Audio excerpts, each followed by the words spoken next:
Life is both simple and complex.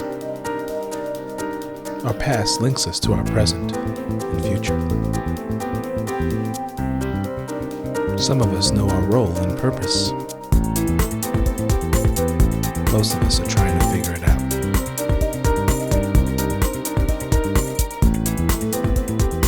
Join me. Let's figure it out together.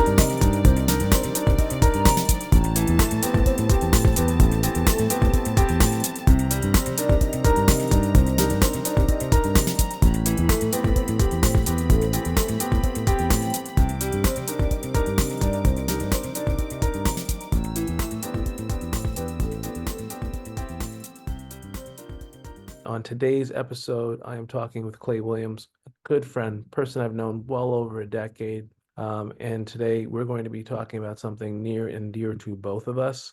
Let's allow Clay to jump in here and introduce himself. And Yeah, so I'm a purpose and wellness coach. I've been doing this work for almost 2 decades now, and I help people really understand how to make it through difficult transitions in their life to get from a place of just sort of transitioning to fully thriving. Yeah. before we started the cameras rolling, we were talking about conceptually intentionality. And at any point in the year, there could be a time where we're trying to make an intentional change about our lives in some kind of way. Maybe we're trying to break a habit. Maybe we're trying to start a new one. And then we hear people like us, you hear people like us talk about intentionality. I thought it'd be helpful if you and I got into it to help for the Mhm. viewers that are watching to better define what that is, to make it more accessible so that when they hear that, I've ever seen one, Mm. but most of us in some shape or form use a GPS. We have an intention about a goal we try to achieve. We try to throw those things into coordinates, but for a lot of us, we don't get there. Something gets in the way, and I think it's very important for people to kind of think about what could they do so that when they set an intention, I have an intention to lose weight, or I have an intention to exercise more, I have an intention to communicate with people who I want to communicate, should communicate with, relatives, call mama more. How do I get myself to a point where I'm doing that with greater regularity? Yeah, well, I think maybe even using a little bit of the example, the GPS coordination. Let's say you are going, I live in New York City.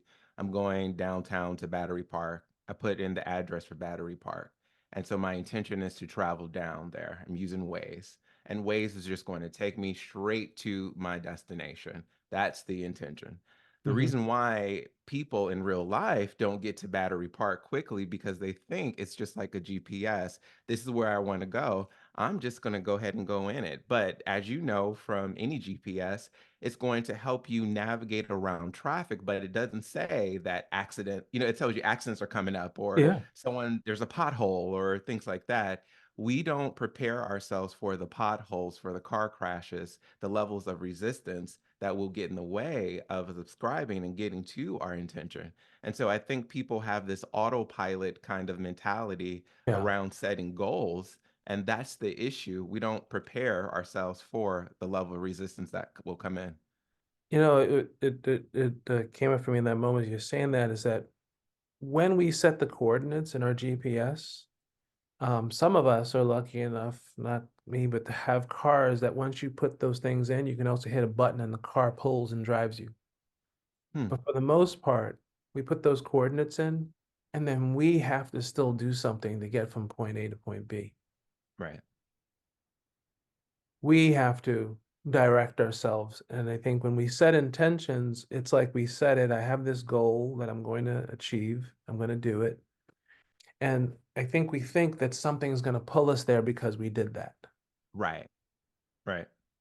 But unless we get off our butts and do it, we're not going to. And one of the hardest things to anticipate are, yes, with the GPS, the traffic, the potholes, the road closures, all of those things, even when we're doing the ones that are doing the driving.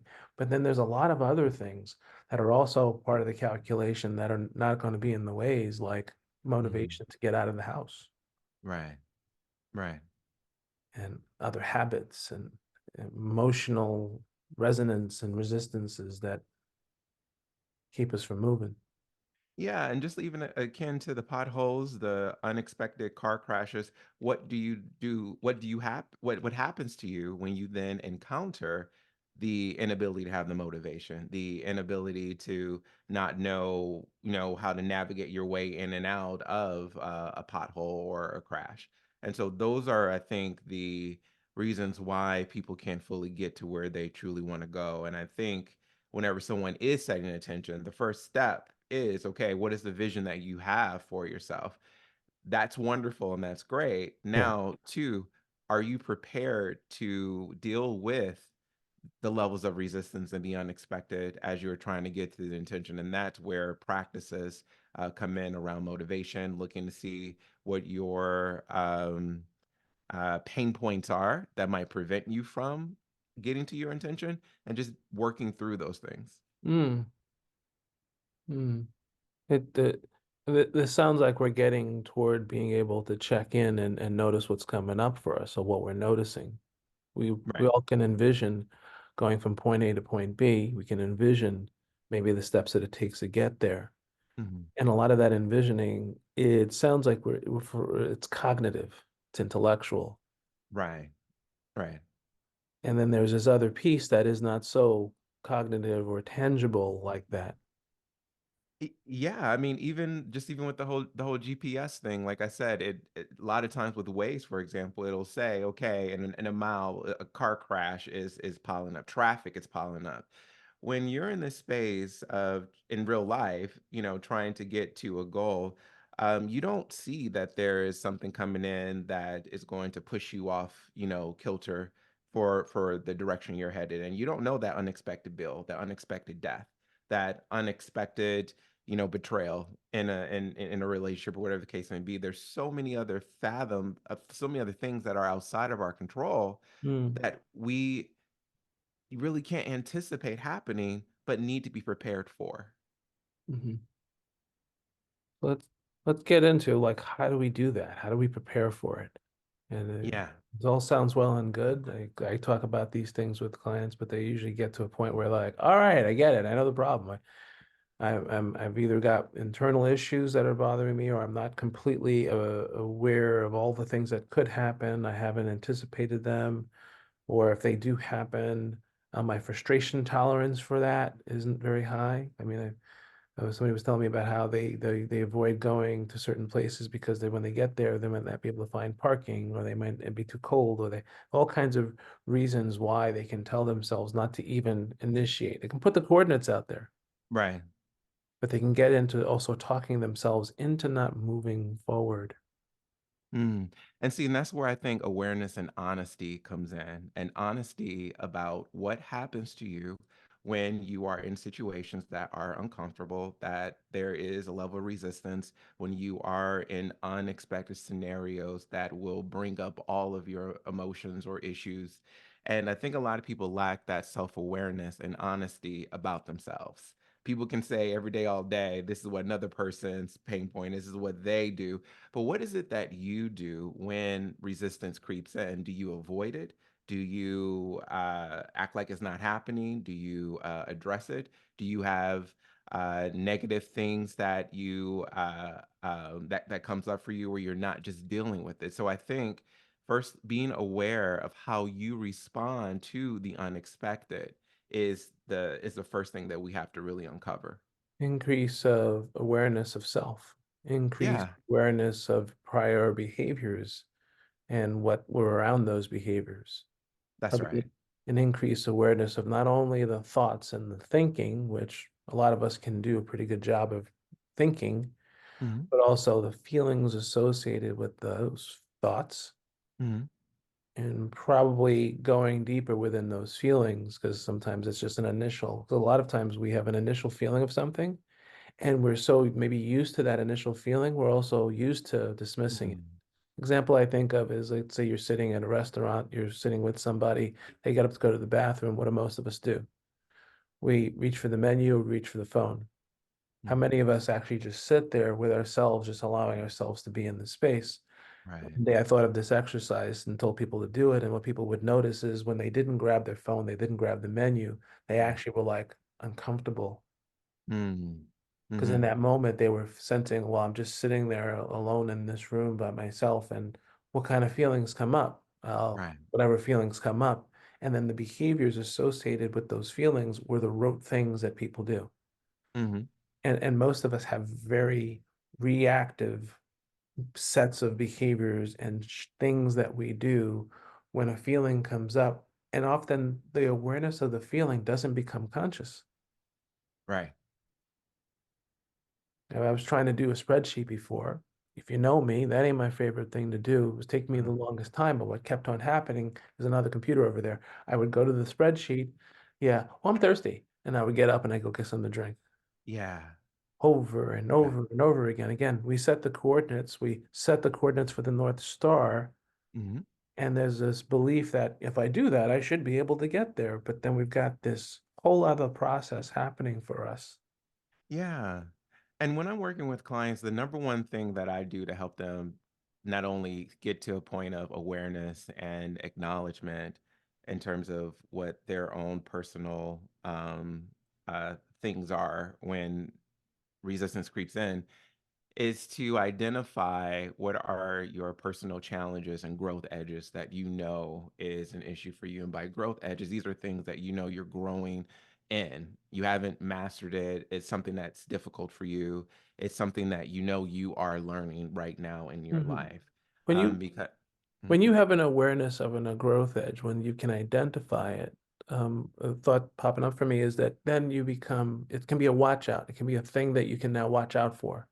So next right. time you set the coordinates to go someplace, if there's a Yep. growth edge or if there's a thing that you characteristically do to distract yourself from getting to your destinations, it becomes a thing that you can now consciously be aware of. And I'm crossing my fingers because I still struggle with this. I'm aware of a growth edge and Mhm. still spreadsheets half done. Yeah. Yeah. And but I also think once you're aware of it, then maybe a question you ask yourself, at least what I do with my clients, is what are things that come easy for you and natural, for you? And sometimes when you tap into those things, because how I experience is a lot of people when things are when there is a growth edge that pops its head up into the equation, we tend to forget the things that come very easy and natural for us, the things that we are really good at doing that Mm, can support the growth edge. And so, if it's something like, I am someone that is a procrastinator, but something that comes very easy to you is being very creative. So, what mhm, if you were to utilize your sense of creativity in a way that can drive you to motivate you to move, and get rid of that procrastination?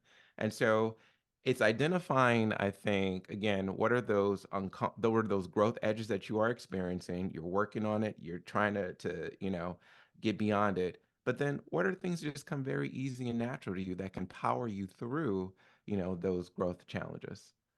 I like this because this is essentially utilizing one's strengths, talents, skills, ability that are pre-existing to Hmm. help with areas of growth and Yeah. things Yeah. that we need to work on. It's not leaving our strengths behind, but it's making sure that we all are also well connected to them Right. and then utilizing them to help us work on the things that we know we need to in the moment. Yes. So, what I found for me is one of the things I'm good at doing or really enjoy doing is collaboration. Hence, Hmm. that's why we're talking. We'll love collaborating with you. And I earlier today got on a call with somebody who loves doing spreadsheets.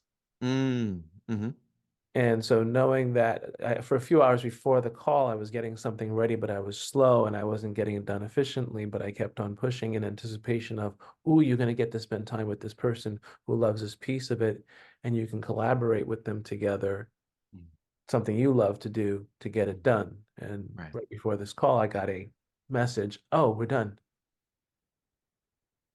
Okay. Beautiful thing. It's a beautiful thing. So it's good to because my brain's thinking I want to make this useful to someone's watching and you're hearing us talk about setting intentions. Okay, it's a lot more can be more complicated than just having an idea that I'm going to reach this goal. We have to be active in getting there. Mhm. We have to be thinking forward as to the challenges we may face in getting there. Mhm. We may have to look backwards and think of the times that we've tried to get there and what are the challenges we're going to experience. We have to become more aware of our, for lack of a better term, weak areas or areas that are growth edges Mhm.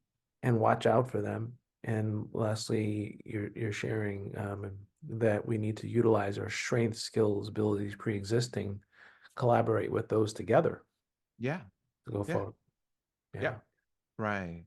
Yeah. Yeah, that community piece really matters. I was at a movie premiere a couple of weeks ago for Ava DuVernay's new film Origin, Mm. and she talked about how her film first started out at Netflix, and that was her intention is to have it there. Unfortunately, it didn't work out and go to plan, and so she's trying to figure out who can she, collaborate with and find the money. And she ended up going to one of her colleagues and good friends at the Ford Foundation, thinking outside the box and also trying to figure out who's in her community that can support her. And he said, "Hey, it's not been done before, but we'll write a check for it." And she's like, "Wait a minute, a not for profit writing a check for this movie that Netflix didn't, there was this breakdown in communication where I can now have someone who's going to just write me a check in community and partnership." And they did. And it ended up being number one at the Venice Film Festival, the first time an African American had the, highest number of support and applause at that film festival. And through community and partnership, here it is. Origin is out there in the world, and Ava's created a new business model. In community, you can have the brainstorming and the collaboration and the creativity, thinking outside the box. New things happen. A lot of times people are stuck. They're not only stuck within themselves, they're stuck in isolation, and they are not necessarily reaching out beyond trying to get somebody and something else outside of them to kind of nudge them into a new sphere. Yeah.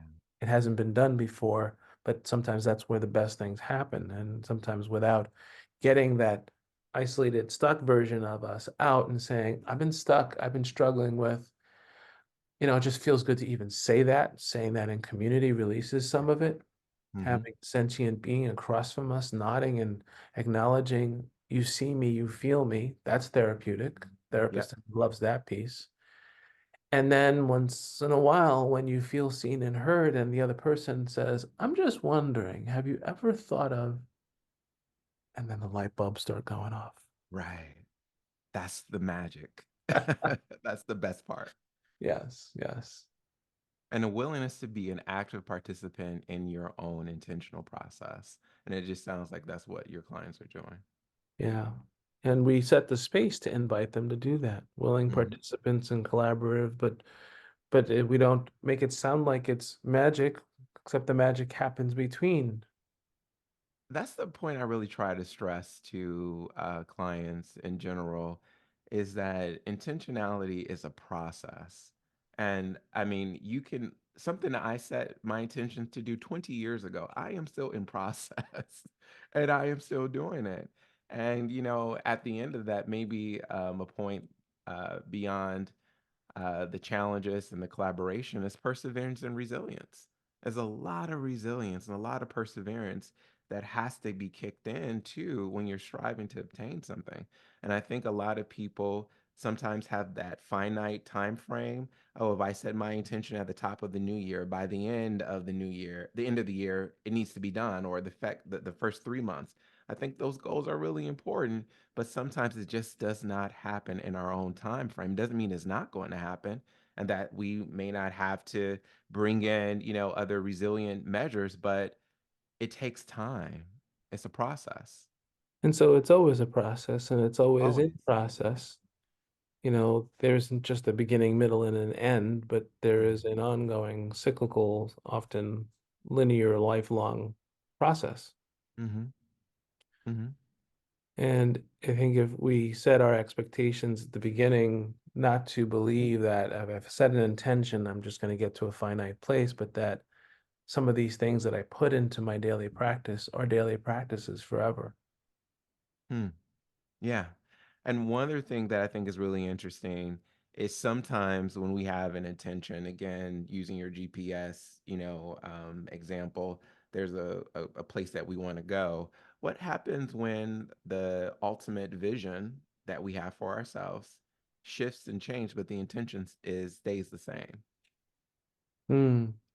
Well, if the intentions, if things were fixed and Mm-hmm. rigid, then they are not going to be very amenable to the vicissitudes, the flexibilities of life where things are apt to change. And here's where your initial analogy, imagery to the North Star is a better one than a GPS.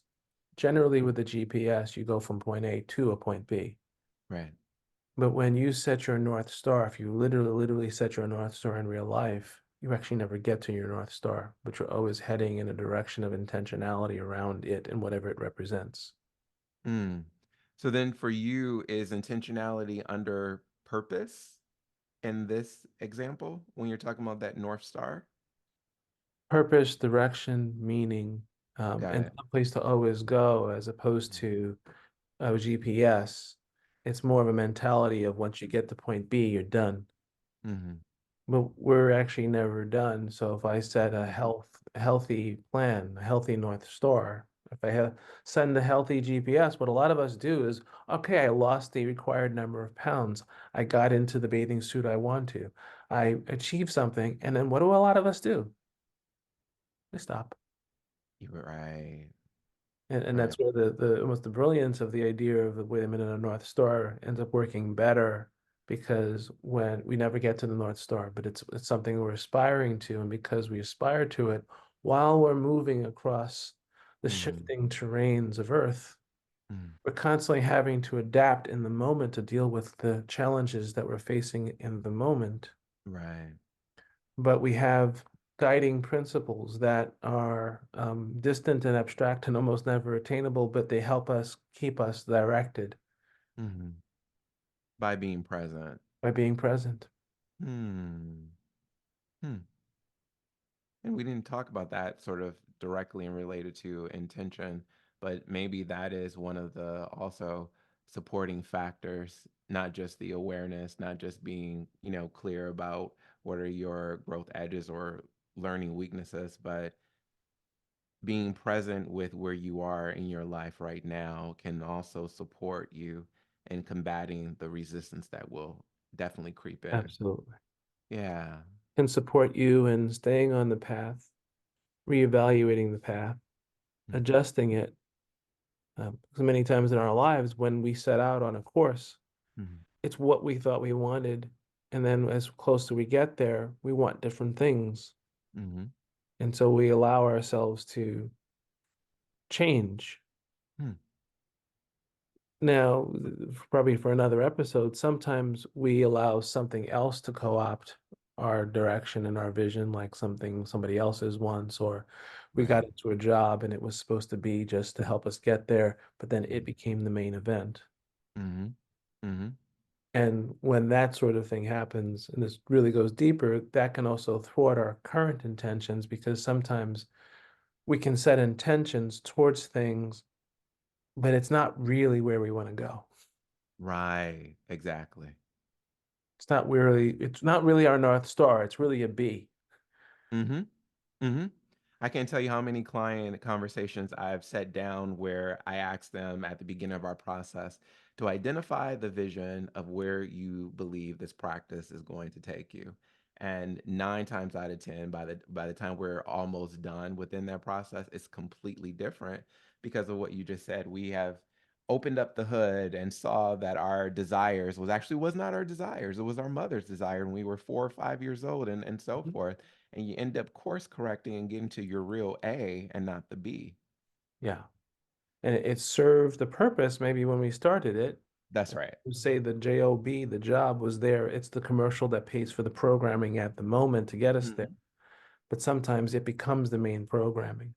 Or Mhm. making someone happy becomes the main programming when we had another true purpose, another direction. But again, when I start talking true purpose and direction, it to a lot of folk that are saying, but I got a problem right now and I can't get myself to look for a job. I can't get Mm. myself to update my resume. I can't get myself to fix the things around the home that I'm being asked to fix. I just can't get myself motivated.